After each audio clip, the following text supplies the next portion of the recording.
স্থানীয় সময় শুক্রবার রাতে যুক্তরাষ্ট্রের নিউ ইয়র্কের ইউটিকা শহরে ১৩ বছর বয়সী এক কিশোরকে অস্ত্রের মুখে আটকে দেয় পুলিশ। এ সময় আত্মরক্ষার্থে হাত উঁচু করে ওই কিশোর।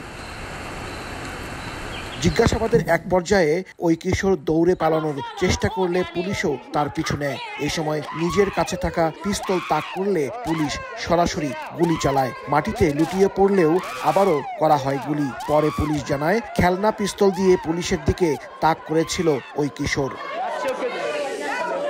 সন্তানকে হারিয়ে শোকে বাকরুদ্ধ মা। তার অভিযোগ, পুলিশের ভুলের কারণেই অকালে প্রাণ হারাতে হলো সন্তানকে। এই ঘটনায় নিহতের পরিবারের সঙ্গে দেখা করতে ছুটে যান ইউটিকা শহরের মেয়র। ঘটনার সুষ্ঠু তদন্তের পাশাপাশি জড়িত পুলিশ কর্মকর্তার শাস্তি নিশ্চিতের আশ্বাস দেন।